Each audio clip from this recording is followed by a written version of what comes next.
कई बार ना ऐसा होता है कि जब कुछ सिंपल से सिम्टम्स आते हैं, दिक्कतें आती हैं। फॉर एग्जांपल बॉडी एक्स, शरीर दुखता है, जॉइंट पेन्स, कभी कोई जॉइंट, हल्का सा दर्द है, बहुत ज़्यादा नहीं है लेकिन रह रहा है, बुखार की फीलिंग रह रही है, भूख ऊपर नीचे हो गई है, खाने को इच्छा नहीं होती, एपेटाइट कम हो गई है, नींद में डिस्टर्बेंस हो गई है, पेट के यानी कि जीआई इश्यूज हो गए, गैस्ट्रोइंटेस्टिनल इश्यूज हो गए, पेट में गैस, अफारा, ब्लोटिंग, यानी इसमें से कुछ भी हो तो अक्सर ब्लड टेस्ट करवाते हैं। जब ब्लड टेस्ट करवाते हैं ना तो नोट करते हैं कि क्या दिक्कत है, कोई इन्फेक्शन तो नहीं। इनके सब कुछ सही है, आपने कभी देखा होगा ESR बढ़ के आया, एरिथ्रोसाइट सेडिमेंटेशन रेट बढ़ के आया।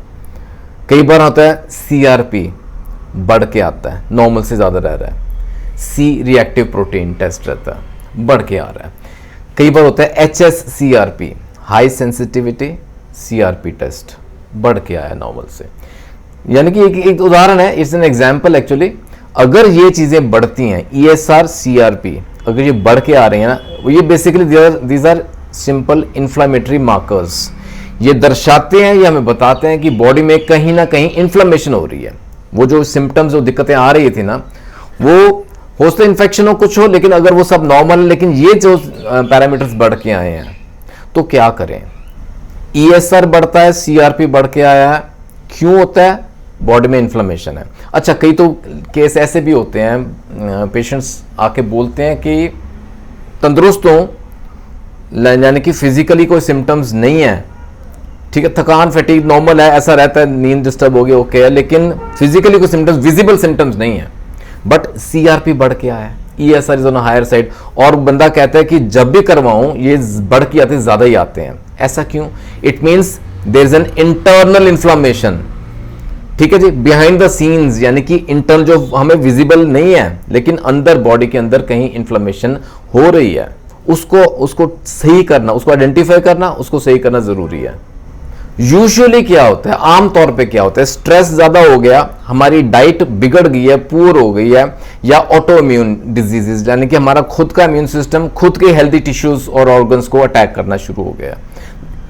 ये सब चीजें ना, they all leads to internal inflammation, जिसके हो सकता है ऊपर विजिबल सिम्टम्स ना आए, लेकिन यही ब्लड के पैरामीटर्स हैं, जो इन्फ्लेमेटरी मार्कर्स हैं, वो ज्यादा आ रहे हैं। दी one of the best remedies in homeopathy is echinacea angustifolia। इसको ना कई लोग echinacea करके प्रोनाउंस भी करते हैं, चलता है, actually it is echinacea। Purple cone flower, ये एक हर्बल रेमेडी है, प्लांट से तैयार की जाती है, पौधे से, इन फ्लावर्स से, फूलों से तैयार होती है। आज ना echinacea की बात करेंगे, जहां कुछ और समझ में ना आए कि क्या दिक्कत है, क्यों हो रही है, लेकिन ESR CRP बढ़ के आए हैं, which shows internal inflammation is there, तो ऐसे केस में बड़ी उम्दा दवा है echinacea angustifolia। उसके कुछ इंपॉर्टेंट सिम्टम्स समझते हैं। नॉर्मली क्या होता है, ऐसी इन्फ्लेमेशन या ऐसी दिक्कतों में ना एंटीबायोटिक्स प्रिस्क्राइब किए जाते हैं, सप्रेस कर देते हैं, इन्फ्लेमेशन ठीक हो जाती है, एंटी इन्फ्लेमेटरी ड्रग्स दे दिए जाते हैं, लेकिन वक्त के साथ दोबारा हो जाती है, दोबारा फिर वो रिपीट करते हैं, दोबारा हो जाती है। लेकिन this is one remedy which is one of the best, antiseptics का काम करती है, एक तरह से एंटीबायोटिक भी है, मैं बताता हूं आपको। एंटी फर्मेंटेटिव का रोल अदा करती है, बड़ी उम्दा दवा है, एंड एंटीजाइमोटिक का रोल अदा करती है। आइए इन सिंपल भाषा में समझते हैं है क्या ये मसला। एंटीसेप्टिक यानी कि सेप्टिक नहीं होने देगी, एंटी है उसके, समझे आप।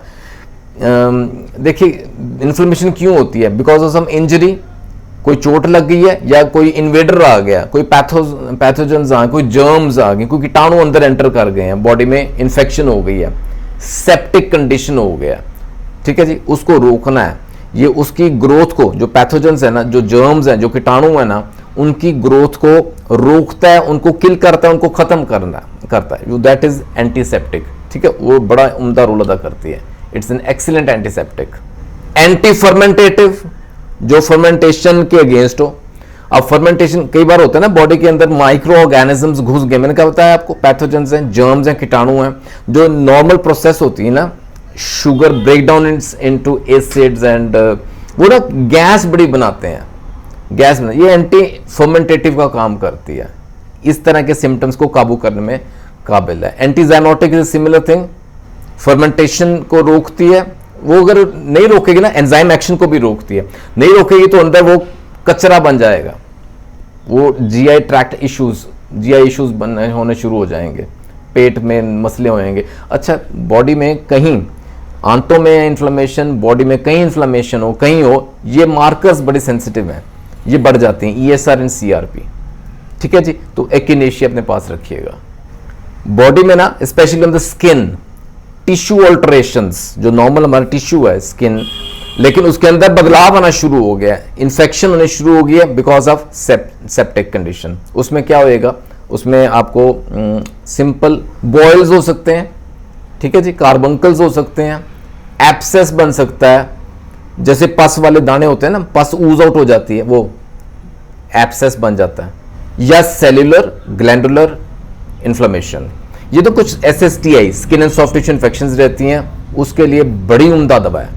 दूसरा याद रखिए, इसको हम ना टॉपिकली यानी कि इसको अप्लाई भी कर सकते हैं, ये टिंक्चर की बात कर रहा हूँ, मुझे बताना, ये टिंक्चर की बात करें, echinacea angustifolia in empty form, in tincture, mother tincture form, इसको हम ऊपर ना अप्लाई कर सकते हैं ऑन वुंड्स, जख्म हो गए हैं, मैंने बताया इंजरी होगी ना, पहली वजह इन्फ्लेमेशन की, ठीक है, वहाँ जहाँ जख्म हो गए, वुंड्स हो गए हैं, या इस तरह के स्किन इन्फेक्शंस हो गई हैं, उसको ना क्लीन करता है, एंटीसेप्टिक तो है ही है इसके प्रॉपर्टी, क्लींजिंग प्रॉपर्टी बड़ी ज़बरदस्त है।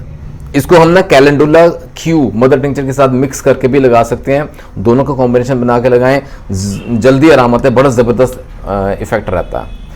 तीसरी बात याद रखिए, mark my words, it is primarily used in mother tincture form to improve the immune system. हमारा इम्यून सिस्टम बेसिकली मसला क्या है, देखिए इन्फ्लेमेशन क्यों होएगी, ये जो फॉरेन बॉडी एंटर कर गई है, ये जो इंजरी हो गई है, हमारा इम्यून सिस्टम एक्टिवेट हो जाता है, ये नॉर्मल कुदरती प्रोसेस है, नेचुरल प्रोसेस है, इम्यून सिस्टम एक्टिवेट हो जाता है, आपको इन्फ्लेमेशन के साइंस दिखते हैं बॉडी में, वो क्या रहते हैं, पेन है, स्वेलिंग है, रेडनेस है, डिस्कलरेशन सी हो जाती है ना, ये विजिबल साइंस है, फीवर है, बुखार के सिम्टम्स आ जाते हैं, ये कुदरती है, ये नॉर्मल है। लेकिन अगर यही साइंस आ रहे हैं विदाउट एनी ये इन्वेडर्स, ये पैथोजेंस नहीं आए, कोई इंजरी नहीं हुई, लेकिन इन्फ्लेमेशन होनी शुरू हो गई है, यही साइंस आनी शुरू हो गए हैं, वहां दवा की जरूरत पड़ती है। इम्यून सिस्टम बिगड़ गया है, जैसे उसको रोल था वो नहीं कर पा रहा है, इन्फ्लेमेशन बगैर मतलब की होनी शुरू हो गई है, बुखार होना शुरू हो गया और लंबा चल रहा है, परसिस्टेंट हो गया, तो वहां दवा की जरूरत पड़ती है। This is one of the best remedies. अब मैं जल्दी से ना आपके सामने कंडीशंस रखता हूं जहां ये बहुत इफेक्टिवली काम करती है। सेप्टिक कंडीशंस तो हैं ही हैं, ठीक है जी। Then in acute auto infections, दूसरा। तीसरा, bites of poisonous animals, bite मार दिया ना, स्नेक बाइट, वेनम, जहर अंदर हो गया, स्टिंग्स इंसेक्ट्स की, और डंग मार गई ना मधुमक्खी, या ऐसे और पॉइजनस अगर स्टिंग्स हो गए, इंसेक्ट स्टिंग्स हो गए, तो वहां। फिर इन केस ऑफ लिम्फेंजाइटिस, जो हमारी लिम्फेटिक वेसल्स है ना, उनके अंदर इन्फ्लेमेशन हो गया। अब lymphatic vessels are very important part of immune system, so basically immune system के साथ जुड़ी जितनी दिक्कतें हैं ना, ये बड़ी उम्दा दवा है। गैंग्रीन हो गया, पीछे की स्टोरी कुछ भी हो, लेकिन गैंग्रीन्स हो गए हैं, उसको क्लियर करना है, तो इसको हम टॉपिकली भी अप्लाई कर सकते हैं, डिल्यूशन फॉर्म में ले भी सकते हैं, ठीक है जी। ईयर इन्फेक्शन हो गया, कान के अंदर दिक्कत है, गले की इन्फेक्शन हो गई, स्ट्रेप थ्रोट कहते हैं ना, इन्फेक्शन रिकरेंट हो गई, बार बार स्ट्रेप थ्रोट हो रहा है, वहां। महिलाओं में डिस्चार्ज की दिक्कत है, लिकोरिया बोलते हैं, स्पेशली जहां ना ब्राइट येलो कलर का डिस्चार्ज रहता है, दिक्कतें बढ़ती हैं महिलाओं में, ऐसी अगर सिम्टम्स हैं, दिस इज द रेमेडी। फिर स्किन की कंडीशन डिस्कस कर चुके हैं, पस वाले दाने हैं, पस्ट्यूल्स हैं, सिंपल दाने हैं, कार्बंकल्स हैं, बॉयल्स हैं, ओके, हेमरॉइड्स, पाइल्स की दिक्कत है, तो ऐसे कंडीशन, यानी कि जितने भी ऐसे कंडीशंस हैं जो कि इन्फेक्शियस हैं, इन्फेक्शन कॉज करते हैं बॉडी में, इन्फ्लेमेशन हो सकती है जिन वजह से, this is one of the best remedies. Echinacea को हम अक्सर मदर टिंक्चर फॉर्म में अच्छे रिजल्ट्स मिलते हैं, इसको हम यूज कर सकते हैं 5 से 10 कतरे, आधा से आधा कप गुनगुना पानी, दिन में 3 से 4 बार, depending on the condition, again severity पे निर्भर करती है कंडीशन कैसा है पेशेंट का, लेकिन यूजुअली 3 to 4 टाइम्स ये डोज दें तो रिजल्ट्स मिलने शुरू हो जाते हैं। हाँ, अगर एक्यूट कंडीशन होगी है, कोल्ड, कोराइजा, नज़ला, जुकाम, बुखार, एक्यूट कंडीशन ऐसा हो रहा है ना, तो 30 CH पोटेंसी में भी हेल्प करती है। ठीक है जी, वो 2 से 3 कतरे 1 चम्मच पानी में डाल के दिन में 2 से 3 बार, रिलीफ मिलता है, रिलीफ मिलता है। तो याद रखिए, अगर सेप्टिक कंडीशन से बचना है ना, अगर इन्फ्लेमेशन या इन्फेक्शन से बचना है ना, तो ये अपने पास मदर टिंचर फॉर्म में ज़रूर रखिएगा, बड़ी इफेक्टिव चीज़ है ये। उम्मीद करता हूँ एकिनेशिया के गुण आप तक जरूर पहुंचे होंगे बाय टुडेज डिस्कशन। कोई डाउट है, कोई सुझाव है, कोई क्वेरी है, you can mention the comment section, you can mail me at gunanacares@gmail.com। जल्दी मिलेंगे अगले वीडियो में, ख्याल रखिएगा जरूर। Take care, God bless.